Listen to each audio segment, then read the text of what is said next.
লোম কোথায়, মানে দেবের বুকের মধ্যে লোম কোথায়? সিক্স প্যাক দেখিয়ে ডাকাত ঘুরছে, জলে নামছে, চান করছে, তারপরে জঙ্গলে হারিয়ে যাচ্ছে, বিপদে পালিয়ে যাচ্ছে, কিন্তু লোম কোথায়?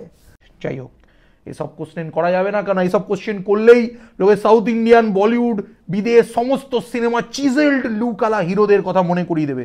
এবার প্রশ্ন হচ্ছে, it is like that thing যে কয়েকদিন আগে শুনছিলাম না, যে দুর্গাপুজো আগে উদ্বোধন হয়েছে, কেউ বলছিল, কাউকে অ্যাকিউজ করছিল, সে আবার উল্টে বললো আপনারা রাম মন্দির আগে উদ্বোধন করেছিলেন। শিরায় শিরায় রক্ত, আমি দেবের অন্ধ না, দেবের চরম ভক্ত। শিরায় শিরায় রক্ত, দেব তার ভক্ত।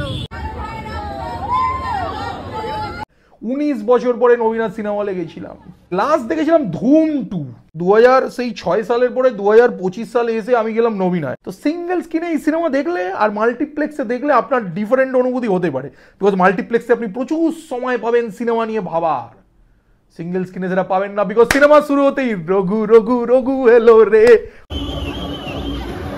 On a serious note, I really have to appreciate দেবের সুপ্রিম এফোর্ট, যেটাও লাস্ট কয়েক বছর ধরে বাংলা সিনেমার জন্য করে চলেছে। না না, দেব অ্যাটলিস্ট মানুষকে বাংলা সিনেমার পাশে শুয়ে পড়তে, দাঁড়াতে, চিৎপটা হয়ে যেতে বলেনি, কাজ করে দেখিয়েছে, হলে দর্শক এনেছে, হিট, সুপারহিট, বাম্পার হিট করেছে। কাজেই এই সিনেমাটাও সে যাতে সুপারহিট, বাম্পার হিট করতে পারে, তার জন্য আমার তাকে আগাম অভিনন্দন এবং মন থেকে শুভেচ্ছা রইল। রঘু ডাকাত একটা বড় স্কেলের মুভি, দেব এন্টারটেনমেন্ট ভেঞ্চার সঙ্গে এসবিএফ মিলে একটা ভুনা খিচুড়ি তৈরি করার চেষ্টা করেছে, এবং চেষ্টাটা পাবলিকের রিয়াকশান যা দেখছি সফল হয়েছে। পাবলিকের রিয়াকশান, বিকজ কিছু মানুষ যারা দেবের, মানে ভারত পশ্চিমবঙ্গের বেশিরভাগ মানুষ যারা দেবের ভক্ত, তারা তো দেবকে দেখতে গেছে, তারা দেবের মাসি ডায়লগ শুনতে গেছে, তারা দেবের নাচ দেখতে গেছে, তারা দেবের লোমহীন বুক, পুরুষ মানুষরাও পাগলের মতন দেবের লোমহীন বুক দেখছে ব্যাপারটা। আর পুরো সিনেমাটাকে আপনি ওই প্রত্যেক 15 সেকেন্ডের একটা করে রিল না ভাবলে সিনেমাটা আপনার খাসা লাগবে, যেমন রঘু রঘু রঘু এসেছে দেখতে পাবেন, হুট করে একটা চলে আসবে, হুট করে চলে যাবে, সেই অ্যাক্টরটা নিজের জায়গায় এস্টাবলিশ করার আগেই হুট করে একটা চলে যাবে, কিন্তু এনেছে তো। যেমন দুর্লভ রায়ের ক্যারেক্টারে ওম সাহানিকে এনেছিল, কেন এনেছিল এটা প্রশ্ন। সত্যি কথা বলতে এই রোলটা আমার ভালো লাগেনি, এই রোলটার কোনো ইম্প্যাক্ট আমি সিনেমায় দেখিনি, সত্যি কথা বলছি ভাই, দেখেনি। কিন্তু যে রোলটার ইম্প্যাক্ট আমি দেখেছি, তবে একটা জিনিস আমি দেবের অ্যাপ্রিসিয়েট করব, দেব কোনো কি বলুন তো ওই ইনসিকিওর অ্যাক্টর নয়। অনির্বাণকে প্রচুর জায়গা দিয়েছে, আর অনির্বাণও প্রচুর মেথড অ্যাক্টিং ফ্যাক্টিং অ্যাপ্লাই করে এদিক থেকে বাম স্টোকারের ড্রাকুলা থেকে একটা হাস্কি ভয়েস এনে, ওদিকে ইরফান খানের একটা পজ অ্যাক্টিং এনে, আর আরও 3-4 জন লোক যাদের আমি নাম জানো, ড্যানিয়েল ডে লুইস থেকেও একটু এদিক সেদিক নিয়ে 3-4টে চরিত্র মিলিয়ে দিয়ে এমন একটা অহিন্দ্র বর্মনের চূড়ান্ত দুর্দান্ত একদম লোম হর্ষক, লোম দাঁড় করিয়ে দেওয়ার মতন একটা ক্যারেক্টার বার করে ফেলেছে। গলা কি রঘু রঘু রঘু রঘু মায়ের বেটা। এই ফ্রান্সিস ফোর্ড কাপোলার ড্রাকুলাতে গ্যারি ওল্ডম্যান রক্তটা প্রথম জিভে লাগার পরে যে এক্সপ্রেশনটা দিয়েছিল, সেই এক্সপ্রেশনটা আমরা এই সিনেমাতে অহিন্দ্র বর্মনের মধ্যে দেখতে পাই। তার এই গ্রে শেড হেয়ারকে তাকে একটা আলট্রা মেট্রো সেক্সুয়াল এখনকার জেনারেশনের একটা ব্যাড বয় ইমেজ দেয়। তার পিঠের মধ্যে একটা ঝালর ঝোলানো ছিল, যেটা আপনাকে পুরনো দিনের ড্রাকুলার সিনেমাগুলোর কথা মনে করিয়ে দেবে।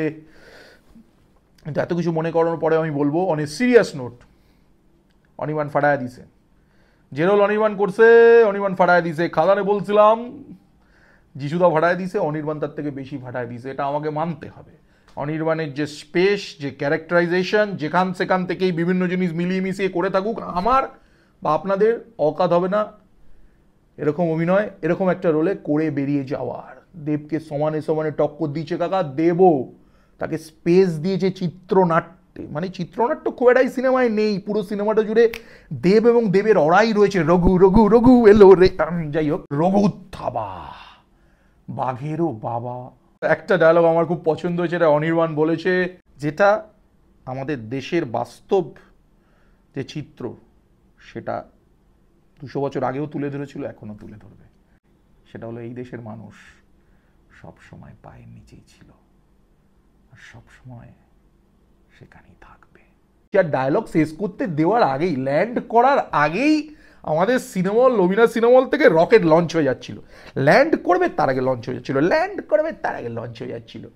আর মাঝে মাঝে কোনো কিছু না হলে তো নাচ চলছিল। এই মানে পারফেক্ট এক্সাম্পল অফ মানে মেগাস্টার, সুপারস্টার, পাওয়ার স্টার ওসব বুঝি না, দেব ইজ আ স্টার। আখ্যা পশ্চিমবঙ্গতে বাংলা সিনেমার এদিক থেকে ওদিক করার জন্য দেব ইজ আ স্টার। আমি আজকে এই সিঙ্গেল স্ক্রিনে গিয়ে বুঝে গেছি, ডায়ালগ ল্যান্ড করার আগেই, বুকের লোম দেখা যাওয়ার আগেই লোকে রঘু রঘু রঘু, এরকম করেই তো সুপারস্টার হয় কাকা। আপনার দেবকে ভালো লাগতে পারে, নাও লাগতে পারে, যেমন কিছু লোক এসেছিল দেবকে শুধু আওয়াজ দিতে হলে শুনছিলাম, সিনেমা হচ্ছে দেবের, হঠাৎ করে নিচে বলছে যে দেবই পেরেছে এবার পুজোয় সাকসেসফুলি রঘু ডাকাতকে এবং ঘাটালকে কলকাতায় আনতে। মানে ঘাটালের বন্যার সঙ্গে কলকাতার এই দুদিনের জল জমা, আমি মানছি কলকাতায় প্রচুর বৃষ্টি হয়েছে, বাট কুচবি এটার সঙ্গে সেটা, ইনার সঙ্গে মিনা, আর ডিকার সঙ্গে চিকা লাগিয়ে দিলে হবে কাকা? তবে একটা সিন আমার পিসির মতোই মনে হয়েছে। পিসি শুনে আপনারা ভড়কে যাবেন না, আমি ওই পিসির কথা বলিনি, আমি বলতে চাইছি অহিন্দ্র বর্মন ক্যারেক্টার পিসির কথা। পিসি একটা সিনে দেখছি নীল মেখে শুয়ে আছে বাথটাবের মধ্যে। আমি বুঝতে পারছি নীলকর সাহেব, নীল চাষের গল্প দেখানো হচ্ছে, যদিও খুব একটা ইতিহাসের পাতায় যাওয়া হয়নি। নীলকে এস্টাবলিশ করার জন্য বিভিন্ন সিনে জাস্ট নীল মেখে নেওয়া হয়েছে, গায়ে নীল মেখে নেওয়া হয়েছে, গায়ে নীল মেখে নিচ্ছে অহিন্দ্র বর্মন, গায়ে নীল মেখে কি অর্গাজম করছে আমি বুঝতে পারছি না, বাট মেখে নিয়েছে। বাট সিন সেল অফ হয়ে যাচ্ছে বিকজ ইটস রঘু রঘু রঘু এলো রে। আমি কিন্তু নেগেটিভ কথা বলছি না ভক্তগণ, সিনেমা ভালো হয়েছে, সিনেমা সুপারহিট হোক, সিনেমা সুপারহিট হোক, এবং হবেই, বিকজ দেবের মার্কেটিং দুর্দান্ত হয়েছে। দেবের সিনেমা মাসি ডায়লগ রয়েছে, লোমহীন সিক্স প্যাক রয়েছে। আর যার কথা না বললেই নয়, অনির্বাণের কথা বলে দিচ্ছি, আর কে পড়ে রয়েছে, ও সোহিনী সরকার। সোহিনী সরকার ফাটিয়ে দিচ্ছে। বাট আমার একটা কোশ্চেন আছে, রঘু ডাকাত উত্তর 24 পরগনা অঞ্চলের কোনো চরিত্র ছিল কি? তাহলে সোহিনী সরকার মানে রঘু ডাকাতের বান্ধবী বা বন্ধু, মানে ট্রাইবাল ল্যাঙ্গুয়েজে কথা বলছে কেন? মানে মোটামুটি অনেকটা পুরুলিয়াতে নিয়ে চলে গেছে ল্যাঙ্গুয়েজটা। না, সিনেমাটা পুরুলিয়ার পাশে শ্যুট হয়েছে ঠিক আছে, বাট উনি পুরুলিয়ার ল্যাঙ্গুয়েজে কথা বলছে। একজনকে দেখলাম হাফ হিন্দি হাফ বাংলায়, অলমোস্ট পুরুলিয়ার অর্ডার ছাড়া বর্ডার ক্রস করে ঝাড়খণ্ডের ল্যাঙ্গুয়েজে কথা বলছে। আমি ঠিক কনফিউজ হয়ে গেলাম। ঠিক আছে, মাস সিনেমা এসব লিবার্টি নিতে হয়, তো লিবার্টি মাঝে মাঝে একটু বেশি হয়ে যায়। গান রঘু রঘুটা ঠিক ছিল, বাকি খোড়া গান আমার মনে প্রভাব ফেললো কি ফেললো না ডাজন্ট ম্যাটার। মেয়েদের মনে তো প্রভাব ফেলেছে, ইভেন ছেলেদের মনেও প্রভাব পেয়েছে, তারাও গায়ের লোম খাড়া করে দেওয়ার মতন নাচছে। কিন্তু কোনো মানুষই, আমি যা দেখলাম হলে গিয়ে, বন্ধুগণ আমি অনেকদিন পরে সিঙ্গেল স্ক্রিনে গেলাম, 19 বছর পরে নবীনাতে গেলাম, নিজের চোখ দিয়ে সিনেমা দেখছে না, ক্যামেরার চোখ দিয়ে দেখছে পুরো সিনেমাটাই। আমি চারিদিকে অনেককে দেখেছি ক্যামেরা অন করে ক্যামেরার মধ্যে দিয়ে সিনেমাটা দেখছে। এই সিনেমাগুলো কোথায় বেচবে তারা? পুরো সিনেমাটাই তো তারা স্ক্রিনের মধ্যে দিয়ে দেখলো, সামনে স্ক্রিন, সামনে মোবাইলের স্ক্রিন, আর সিনেমা হলের লোকদেরও কোনো যায় আসে না। সিনেমা হলে অ্যাটলিস্ট 100-200 লোক থাকবে যারা পুরো সিনেমাটাই রেকর্ড করে নিয়েছে। তারা কি আদৌ দেবের ফ্যান? বিকজ দেব তো রিকোয়েস্ট করেছিল প্লিজ সিনেমা কোনো সিন ছাড়বেন না। তারা তো পুরো সিনেমাটাই ছেড়ে দেওয়ার চক্কর আছে, পুরোটাই তুলে নিয়ে চলে গেছে। কোথায় বেচবে? কোন মাছের বাজারে বেচবে? Who knows. শুধু নাচো রঘু রঘু রঘু এলো রে। সিনেমাটা স্ক্রিন প্লেটা গড়বড়ই ছিল।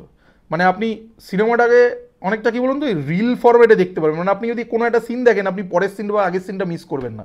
প্রত্যেকটা 15-30 সেকেন্ডের ফ্রেম সুন্দরভাবে সাজানো, যাতে ওটা কেটে হালকা করে আপনি রিল বানিয়ে দিতে পারেন, বুঝেছেন তো? মানে হালকা করে রিল বানিয়ে দিতে পারেন, মানে আগের সিনটা দেখার দরকার হবে না যে আগের সিনে কিছু হয়েছিল তার জন্য এটা হচ্ছে। আর সব থেকে ইম্পর্টেন্ট ব্যাপার, রঘু ডাকাত। এই ডাকাত কথাটা নিয়ে আমি একটা কথা বলতে চাই। পুরো সিনেমাটায় রঘু ডাকাতের ডাকাতি পার্টটাই মিসিং।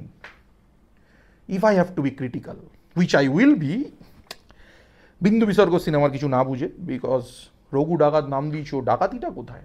পুরো সিনেমার কোনো একটা সময় শেষের দিকে গিয়ে একটা ডাকাতি করতে গেছিলো, সেখানেও মায়াবন ও বিহারিণী গান চালিয়ে দিয়ে যার বাড়িতে ডাকাতি করতে গেছিলো তার প্রতি রবিনুড একটা ভাবনা নিয়ে, মানে অলমোস্ট কেঁদে ফেলবে আর কি। মানে দর্শক তো কেঁদেই ফেলেছে, আমাকে কাঁদিয়েছে, আমি মাঝখানে একটু কাঁদছিলাম, চোখে জল মুছছিলাম, মানে দেবও কেঁদে ফেলবে আর কি। রঘু ডাকাতের দুর্ধর্ষ ডাকাতি, সেই ফ্যাক্টটা এস্টাবলিশ করার চেষ্টা পুরো সিনেমাতে দেখা যায়নি। অনেকটা রঘু ডাকাত শুরু থেকেই একটা ফ্রিডম ফাইটারের রোলে চলে গেছে। মানে আমি জানি একটা ইতিহাসের সঙ্গে একটা ইমাজিনেশন মিলিয়ে গল্পটাকে তুলে দেওয়া হয়েছে, বাট এতটা উপরে তুলে দেওয়া উচিত নয় যাতে ওপর থেকে নিচে না নামতে পারে। সিনেমাটা ক্রিটিসাইজ করছি না আমি, সিনেমাটা মনে রাখো মাস গান আছে, মাস গান একটাই আছে। আর ইদিকার ব্যাপারটা কি হয়ে যাচ্ছে, আমি সাকিব খানের সময় থেকে দেখছি, এই সিনেমার সঙ্গে দেখলাম, এই শাহরুখ খানের লাস্ট সিনেমাটা তো দেখেছিলাম, ব্যাপারটা খুব মনোটোনাস হয়ে যাচ্ছে, অনেকটা আমাদের একেন বাবুর মতন হয়ে যাচ্ছে। একেন বাবু আর জটায়ু ব্যাপারটা আলাদা করা যাচ্ছে না, যেমন ইদিকাকেও কোনো সিনেমাতে আলাদা করা যাচ্ছে না, কিন্তু দেবকে আলাদা করা যাচ্ছে। এত কিছু তো বললাম, এদিক সেদিক ওদিক সেদিক, আপনি বুঝতেও পারবেন না, আমিও বুঝতে পারছি না, এই প্রশংসা করছি না নিন্দা করছি, কিন্তু একটা কথা আমি বুক ঠুকে বুক বেশি ঠকা যাবে না, মাইকটা খারাপ হয়ে গেলে আরেকটা কেনার পয়সা নেই। রঘু ডাকাত চরিত্রটা পশ্চিমবঙ্গে এই মুহূর্তে বাংলা চলচ্চিত্রে দেব ছাড়া কেউ করতে পারতো না। যেমন তার সুঠাম দেহ, লোম ছাড়া হলেও, তেমনই তার ডায়ালগ ডেলিভারি, তেমনই তার বাঘের মতন গর্জন। রঘু ডাকাত, রঘুর বিধান, রঘুর বিধান, রঘুর বিধান। তো রঘু বিধান দিয়ে দিয়েছে, এবার পুজোয় সমস্ত হলও রঘু ডাকাত আর এসবিএফ নিয়ে নিয়েছে, রঘু ডাকাতি চলবে, রঘু ডাকাতি গর্জন করবে। কারো রক্ত, কারো বীজ বেরোবে কিনা সেটা জনগণ বলবে, ততক্ষণের জন্য নাচো রঘু রঘু রঘু এলো রে। আমি কিন্তু প্রশংসা করছিলাম দেবদার সিনেমার, দেবদা রক্স।